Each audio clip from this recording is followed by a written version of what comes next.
Welcome back to my YouTube channel. ఈ రోజు కూడా మీకోసం ఒక మంచి కథతో మీ ముందుకు వచ్చాను. ఇంకా ఆలస్యం చేయకుండా కథలోకి వెళ్ళిపోదామా?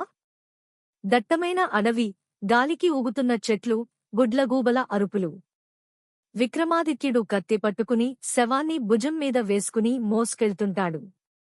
విక్రమాదిత్యుడు భుజం మీద ఉన్న బేతాళుడు, రాజా, ఈ అర్ధరాత్రి వేళ కారడవిలో ఏ భయం లేకుండా ముందుకు సాగుతున్న నీ ధైర్యాన్ని మెచ్చుకోవాలా?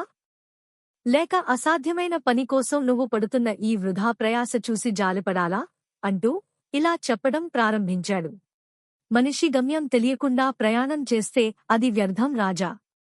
నీ అలసటను మర్చిపోవడానికి ఇప్పుడు నేను ఒక విచిత్రమైన కథ చెబుతాను విను.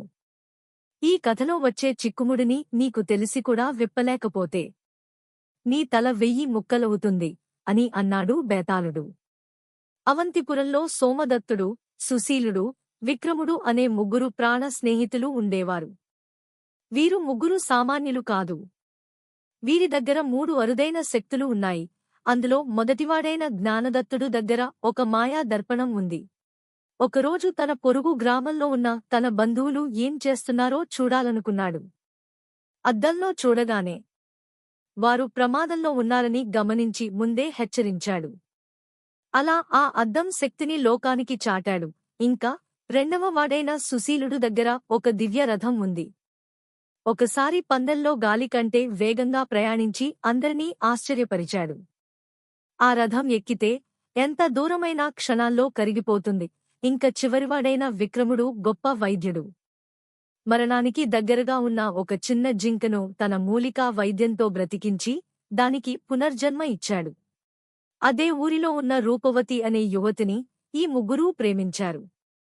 కాని విధి విచిత్రమైనది. ఒకరోజు ఆమె అడవికి వెళ్ళినప్పుడు ఒక విష సర్పం ఆమెను కాటువేసింది. దాంతో ఆమె స్పృహ కోల్పోయింది. అప్పుడు మొదటివాడైన సోమదత్తుడు జరిగిన విషయం అంతా అద్దంలో చూసి భయంతో తన 2 మిత్రులకి చెప్పాడు. అప్పుడు ఆ మిగిలిన 2 మిత్రులు క్షణాల్లో నిర్ణయం తీసుకున్నారు. రెండవ వాడైన సుశీలుడు తన రథాన్ని సిద్ధం చేశాడు. అలా ముగ్గురు గాలిలో పక్షిలా దూసుకెళ్లారు. సమయానికి అక్కడికి చేరుకున్నారు. మూడవవాడైన విక్రముడు తన సంజీవని విద్యతో విషాన్ని తీసి ఆమెను బ్రతికించాడు. ఆమె బ్రతికాక ఇప్పుడు ముగ్గురు మిత్రులు ఇలా వాదించుకోవడం మొదలుపెట్టారు. మొదటి మిత్రుడు, నా అద్దమే లేకపోతే ఆమె చనిపోయేది కదా, కాబట్టి ఆమె నాదే. రెండవ మిత్రుడు, నేను లేకపోతే మీరు అక్కడికి ఎలా వెళ్లేవారు? నా రథం వల్లే ఆమె బ్రతికింది. మూడవ మిత్రుడు, మీరు ఎంతమంది వచ్చినా ప్రాణం పోసింది నేను. నాదే హక్కు. రాజా, బాగా ఆలోచించు. ఈ ముగ్గురి వాదనలో న్యాయం ఉంది. కాని ధర్మం ప్రకారం ఆమెను పెళ్లి చేసుకునే అర్హత ఒక్కరికే ఉంది. అది ఎవరు? ప్రాణం పోసినవాడా? గమ్యం చేర్చినవాడా?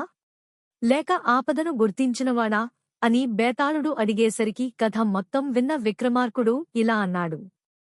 బేతాళా, ప్రాణాన్ని కాపాడి పునర్జన్మ ఇచ్చినవాడు తండ్రితో సమానం. కాబట్టి తండ్రి స్థానంలో ఉన్నవాడు పెళ్లి చేసుకోలేడు. కాబట్టి వైద్యుడు అర్హుడు కాదు. ఇక రెండవవాడు ప్రయాణంలో తోడుగా ఉండి కష్టకాలంలో తన రథంతో గమ్యానికి చేర్చినవాడు సోదరుడు లేదా స్నేహితుడితో సమానం. కాబట్టి రథం ఉన్నవాడు కూడా అర్హుడు కాదు. కాని ఎక్కడో ఉన్నా కూడా ఆమె గురించే ఆలోచిస్తూ ఆమెకు కష్టం రాకూడదని నిరంతరం తపించేవాడే నిజమైన ప్రేమికుడు. ఆమె కష్టాన్ని ముందుగా గుర్తించినవాడు అయిన సోమదత్తుడు ఆమెకు రక్షణనిచ్చే నిజమైన భర్త అవుతాడు. ఇదే ధర్మం. ఆ మాటలు విన్న బేతాళుడు, భలే చెప్పావు రాజా అంటూ బేతాళుడు విక్రమార్కుడు భుజం మీద నుండి మాయమై తిరిగి చెట్టు మీదకి చేరుకున్నాడు. నీతి: నిజమైన ప్రేమ అంటే శారీరకంగా దగ్గర ఉండటం కాదు, మనసులో ధ్యాస ఉండటం. ఈ కథ మీకు నచ్చితే నా ఛానల్ని లైక్ చేసి సబ్స్క్రైబ్ చేసుకోండి.